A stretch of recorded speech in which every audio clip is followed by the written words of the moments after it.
Okay, let's unpack this.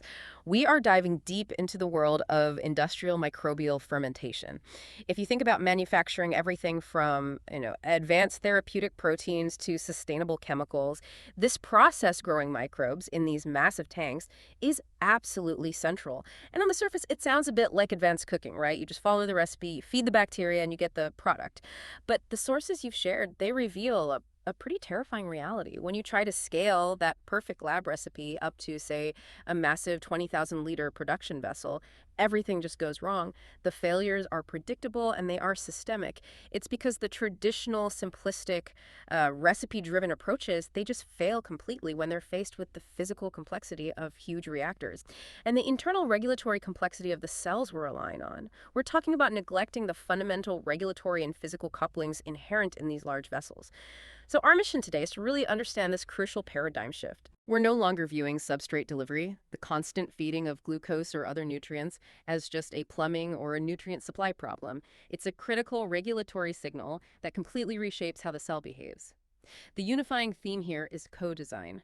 The strains themselves, the complex feeding strategy, and the advanced digital control architectures, they all have to be optimized jointly, treating the entire system as one single integrated machine. And what's so fascinating here is how this deep dive forces an integration of three scientific domains that, were traditionally kept separate. They often worked in total isolation.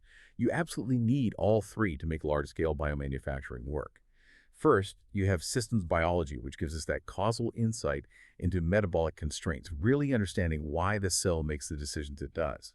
Second, you've got process control theory, which brings in these sophisticated mathematical tools like model-predictive control.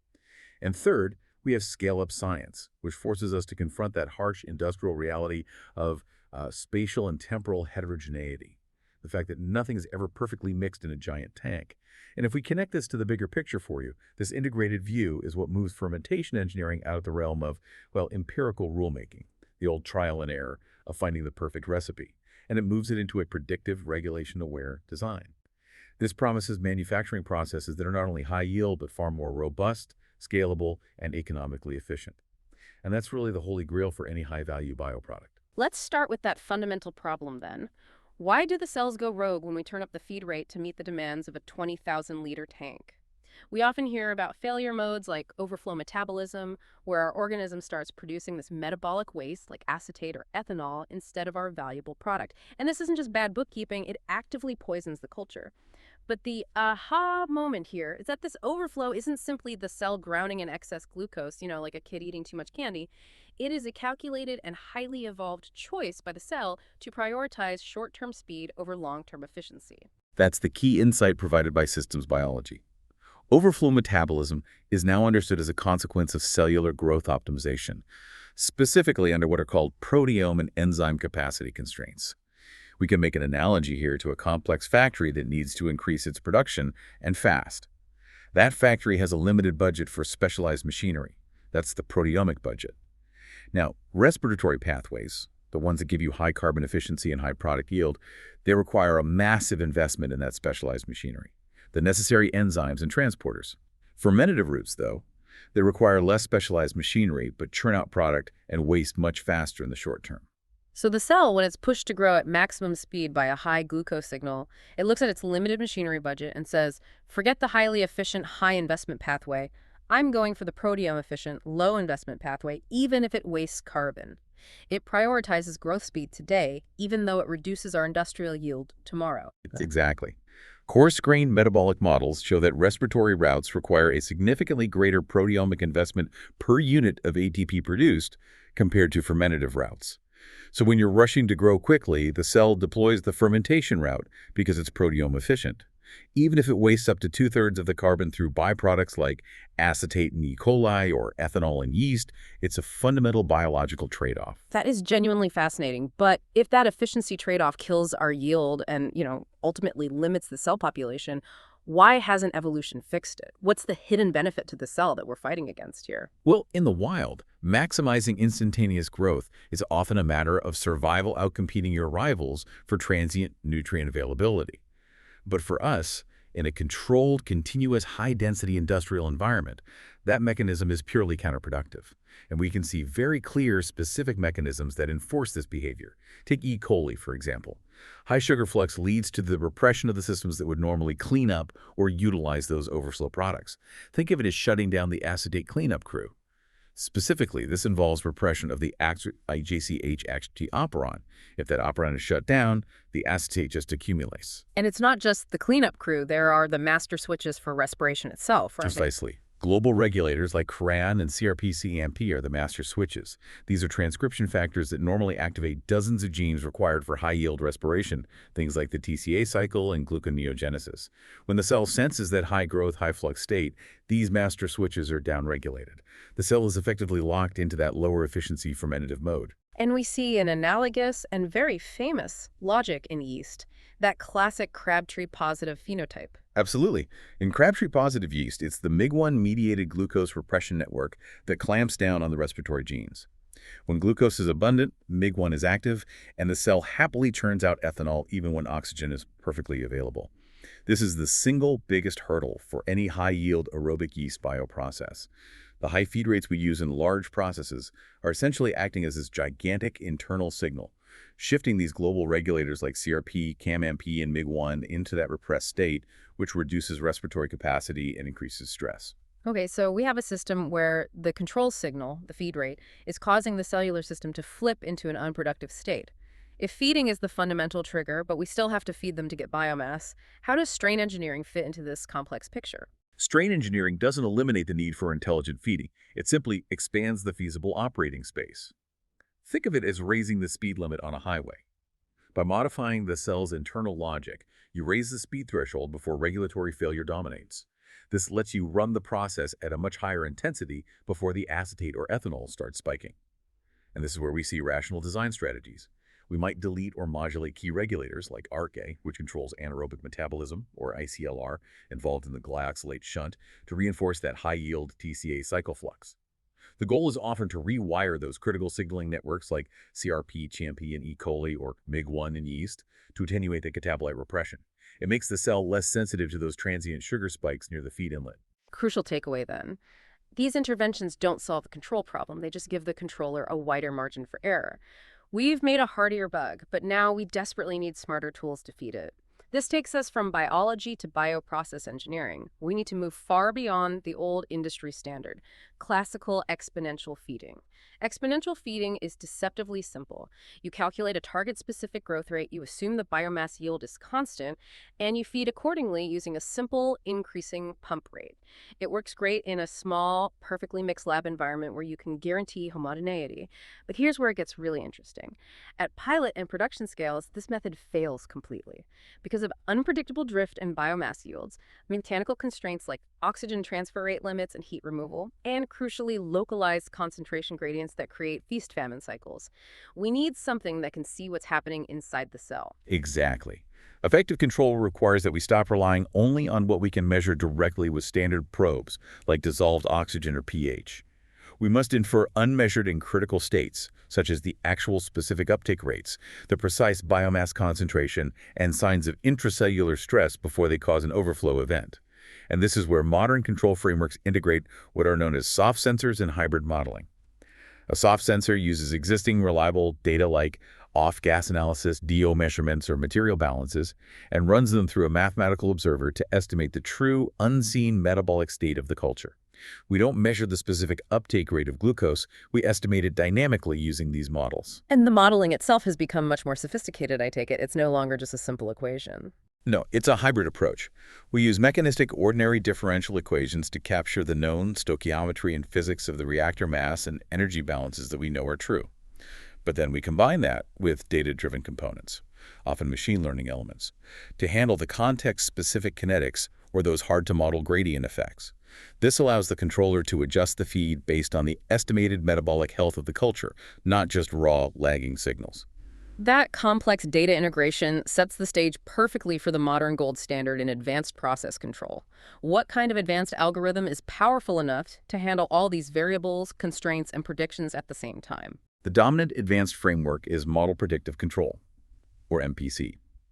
MPC is the hero because it can handle multivariable dynamics, physical constraints, and a finite time horizon simultaneously. Instead of just reacting to an error, MPC uses the hybrid model to predict how future control actions, say increasing or decreasing the feed pump rate, will affect the system over the next few hours. And then it optimizes for the best possible path. It's constantly solving a complex optimization problem in real time, all while respecting hard physical constraints, like knowing the reactor can only dissolve oxygen at a certain maximum rate, or it can only remove heat so fast. It ensures that the control action taken now is the optimal one for the entire future trajectory. That sounds incredibly powerful, but you mentioned recent developments are moving beyond just tracking a predefined trajectory. They have. We're moving from mere tracking to what are called economic nonlinear MPC formulations. These systems don't just try to follow a predefined set point for growth rate. They directly maximize the overall economic objective, like maximizing profit or space-time yield over the course of the fed batch campaign. It integrates complex scheduling and real-time control into one powerful framework, ensuring every decision is made with the financial bottom line and process constraints in mind. That is next-level optimization. So if we connect this digital control architecture to the bigger picture, what does the future of industrial fermentation look like? Well, the clear trajectory is toward AI-assisted adaptive control, using tools like model-based reinforcement learning and Bayesian optimization to continuously refine the control policies. And this is where the concept of the digital twin becomes absolutely crucial. It's the backbone of this future. The digital twin is a high-fidelity virtual representation of the reactor and the biology within it. These advanced control strategies are often tested and trained first through thousands of simulated runs within that digital twin. You test out extreme scenarios, you learn optimal conservative policies, and then you deploy that wisdom by dynamically adjusting the objectives and constraints within the online MPC system. It moves us toward genuinely adaptive, mechanistically constrained manufacturing, where the process is constantly learning and refining itself. Okay, we've covered the biology, why the cell makes bad yet highly evolved choices, and we've covered the software, the smart control systems that infer and predict. Now we need to face the final boss, which is perhaps the most difficult to tame, the physical reality of the industrial reactor itself. We need to stress this concept of heterogeneity. The sources make this crystal clear. Industrial bioreactors are inherently heterogeneous. You simply cannot mix a 20,000-liter tank perfectly. The mixing times in those massive vessels can be on the order of tens of seconds, which is frighteningly long compared to how quickly a microbe can switch its metabolism. That can happen in just a few seconds. So this sluggish mixing creates significant spatial gradients in everything: substrate concentration, dissolved oxygen, pH. The consequence is that cells don't get a steady meal. They experience repeated, rapid transitions as they circulate through the tank. They're thrown into feast zones near the feed inlet, then rapidly into famine or substrate-limited zones in the bulk liquid. And this perpetual stressful oscillation, we call feast-famine cycling, is what amplifies overflow metabolism, even if the average concentration of glucose in the tank looks fine. This cycling significantly reduces specific productivity compared to a small, perfectly mixed lab system, because the cells are spending all their energy just switching metabolic gears rather than producing the product we want. We even have quantitative examples of this from classic bioprocess modeling. For instance, in scaled-down studies of large penicillin fermenters, researchers estimated that the majority of the culture actually resides in carbon-limited regions. However, a critical smaller fraction is continually being exposed to highly transient feast conditions right near the feed inlets.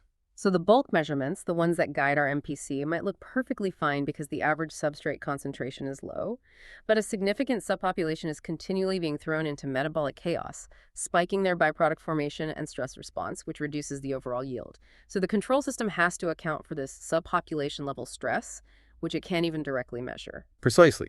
So if we cannot perfectly mix the tank, and we can't simply buy a bigger, faster stirrer because of power and sheer stress limitations, how do we engineer around this physical reality? It sounds like the only solution is to embrace the chaos, but in a controlled setting.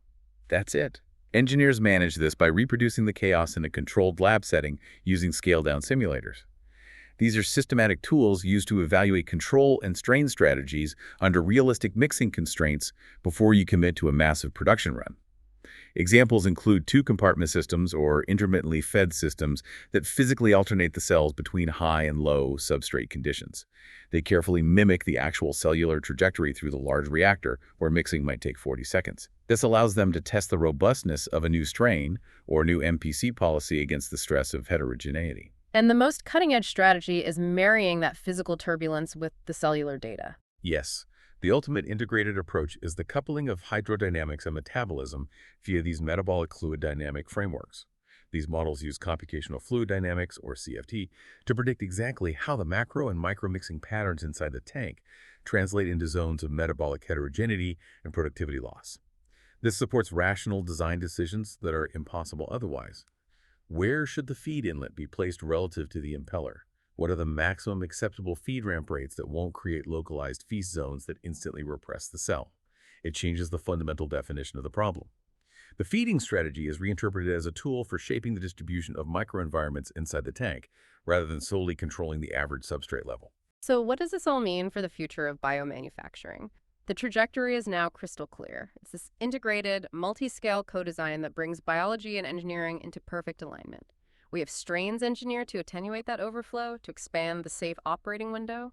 We have digital twins that combine complex metabolic models with hydrodynamics and control strategies. And we have advanced control systems like MPC and AI that move the process from a subjective, recipe-driven operation toward regulation-aware, model-supported, and digitally enabled fermentation.